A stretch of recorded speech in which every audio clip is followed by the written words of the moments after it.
Deaths in Glenmorach Manor, a fiction novel. Written by Shirley, read by Sir Lawrence Olivier. This audiobook was narrated using synthetic voice technology provided by 11 Labs. Chapter 3. That evening at Glenmorach Manor continued in an air of forced civility. After dinner, the family and guests were invited to the music room, where refreshments, drinks, and the soothing notes of a grand piano awaited. The storm roared outside, wind whistling through the old corridors of the mansion and shaking all windows, as if the weather itself could feel the tension in the air. Lord Wallace, seated in his wheelchair near the fireplace, swirled the brandy in his glass absent-mindedly. His sharp gaze wandered the room, seeking one face in particular. He finally turned to Mr. Morrison, the ever-dutiful butler who stood quietly by the door, and asked him, "How's Benjamin doing? I hope he feels any better. He should have rejoined us by now." Mr. Morrison answered him, his voice polite but measured. "I believe he has gone to rest, my lord. He mentioned a most dreadful headache earlier and asked to be excused from dinner, in fact." Lord Wallace's brow knitted slightly. His expression was thoughtful. He murmured, leaning back with a slight sigh. His lips thinned with mild concern, though his tone remained steady. "Ah, I see. Poor fellow." There was a brief silence, the soft hum of the room hanging between them. Lord Wallace looked at Mr. Morrison, his expression easing with a hint of warmth. He spoke to him with his more insistent tone. "Mr. Morrison, would you be so kind as to have someone check on him?" Morrison gave a small bow. "I shall send someone to fetch him, my lord." As the butler left the room, a sharp crack of thunder shook the sky. The house trembled under the storm's force, and suddenly the power went out. Gasps and murmurs filled the darkness, with only the flickering candles on the walls and the fading glow of the fireplace casting faint light.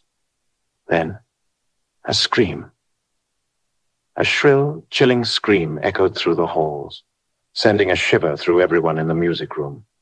Footsteps pounded closer, growing faster, until a maid burst into the room, her face ashen with fear. She screamed and trembled. "It's Mr. Benjamin Wallace. He's dead. In the library." The room descended into chaos. Lord Wallace's glass tumbled from his hand, shattering on the polished wooden floor. Lady Eleanor gasped, her hands flying to her mouth as she stumbled back. Gracie clutched her skirts, her breath coming in short, uneven bursts.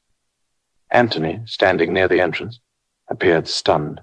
His body froze, his face drained of color, and he looked utterly shocked, unable to believe what he had just heard. Emily, wide-eyed and trembling, barely seemed able to process the words. Meanwhile, John just stood there, stiff and speechless, his eyes wide open and his jaw dropped to the floor. Lord Wallace's voice was hoarse, almost unrecognizable. "Dead? No, that cannot be." His hands, once strong and commanding, now trembled in his lap. "Take me to him. At once." No one dared disobey.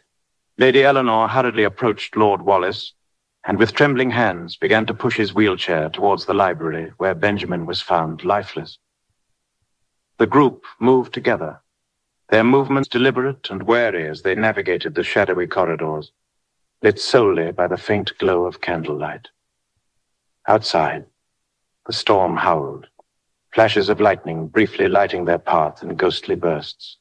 Every shadow loomed. Every creak of the floorboards sent a shiver down their spines. When we all reached the library, the room was extremely dark, as the electricity had gone out. It was only by the light of the candles held by Mr. Morrison and one of the servants that they were able to witness Benjamin's lifeless body. The sight before them left them speechless, their chests tightening as they struggled to take in what lay ahead. Without touching anything near the dead body, I asked Mr. Morrison to light more candles to illuminate the library, especially around the area where Benjamin was murdered. Benjamin Wallace sat slumped over his grand mahogany desk, his lifeless eyes staring at the scattered papers before him. A knife jutted out from his back, the silver hilt gleaming even in the low candlelight. A pool of blood spread across the polished wood, a bizarre contrast against the rich brown grain.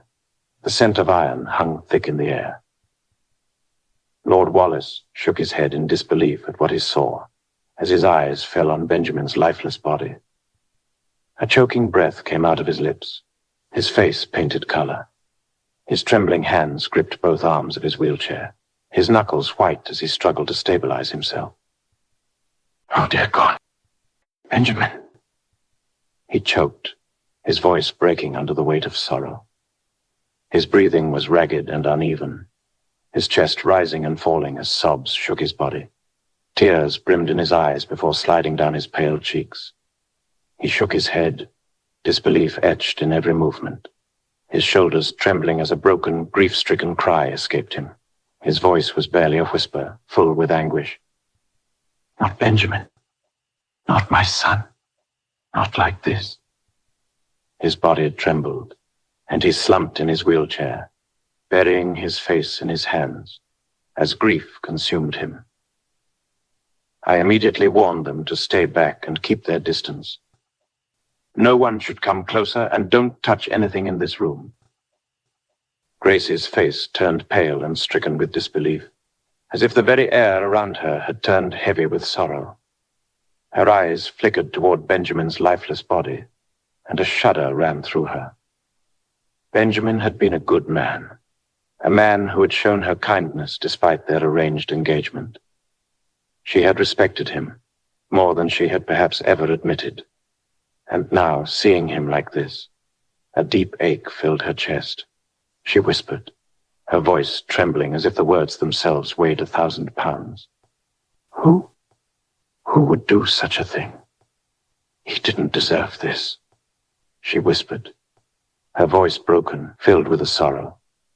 She placed a hand to her mouth, stifling a sob that rose within her.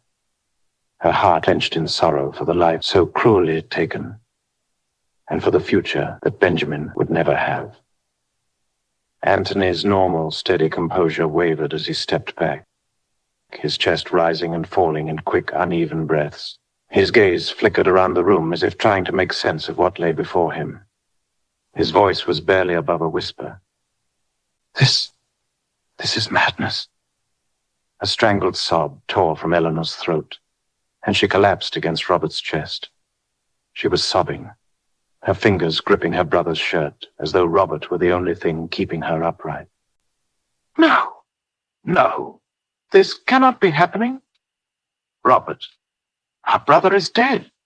"Oh, Robert."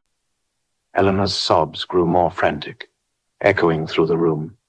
Robert's face was a mask of horror, his arms tightening around her protectively. He murmured, "God, please help us."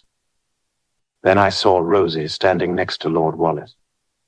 I didn't remember seeing her in the music room earlier. It was Lady Eleanor who helped his father with his wheelchair to the library, as if Rosie had just appeared out of nowhere. Rosie sobbed quietly, though her cries were not loud, and she was unable to say a word. Her eyes welled with tears that she could not hold back. Despite the complicated web of emotions she had toward him, she couldn't help but feel an overwhelming sadness for the loss of a life that should never have ended so soon. Emily stood frozen, her eyes locked on Benjamin's lifeless body. Her lips trembled, but no words came. Instead, she simply clutched at her own arms, as though trying to hold herself together. Lady Lucy stood there, frozen, as if rooted to the spot, her presence heavy with the sorrow that consumed her over the death of her nephew. She appeared utterly overwhelmed by the grief hanging in the air. My eyes instinctively scanned the library, as if it had become both a habit and a necessity to observe everyone present. John blurted out, his voice a mix of shock and panic as he looked at me.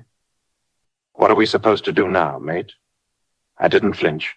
I simply exhaled slowly, controlled my breath, and put on my gloves with deliberate care before kneeling beside the dead body. My eyes, cold and focused, scanned the room before locking onto John. I said, my voice low but unwavering, "Listen carefully. No one is to touch a thing. Do you understand?" I straightened. my gaze moving over everyone in the room, ensuring everyone heard what I had just commanded. I turned back to John. I made my expression hot. Everyone, go back to the music room. Now. Stay there until I return. And not a word about this to anyone else in the house. I want absolute silence. Do not leave this mansion until the authorities arrive. John swallowed, nodding quickly, the weight of my words sinking in. My voice grew even firmer as I turned toward the body. This is a crime scene now, and it stays that way. No one touches anything. Do you all hear me? Lord Wallace's eyes glistened, though no tears fell. Who would dare? He asked, his voice barely more than a whisper. Who would take my son from me? My gaze swept the room, assessing each person carefully. I said grimly, "That is what we must determine, my lord. But first, I must examine the body." No one spoke as I carefully inspected Benjamin's corpse. I noted the lack of defensive wounds. He did not fight back, which means either he knew his attacker or he was caught completely off guard. Rosie asked, though there was little conviction in her voice, "Could it have been a robbery?" I shook my head and said, "Unlikely. There is no sign of a struggle, no missing valuables." I turned my attention to the ornate dagger bulging from Benjamin's back. This knife. It belongs to the Wallace family, does it not? Lord Wallace's face darkened. It does. It is one of the ceremonial daggers kept in the drawing room. My jaw tightened. Then the murderer had access to the house's collection. I asked John to guide the group back to the music room while I ensured the crime scene remained undisturbed and free from any manipulation. Meanwhile, I focused on continuing my investigation, starting in the library, examining the body, and searching for any clues. I needed to devote my full attention to the task at hand. I turned my attention to the floor. As I lit a match to better see my surroundings, I noticed something the others had missed, traces of wet footprints leading away from the desk. The damp marks suggested someone had recently entered the library from outside, their boots still slick with rain and mud. My eyes followed the prints to a section of the bookshelf. Running my fingers along the edge, I felt a slight indentation, a hidden latch. With a firm push, the bookshelf groaned open, revealing a narrow, concealed passageway.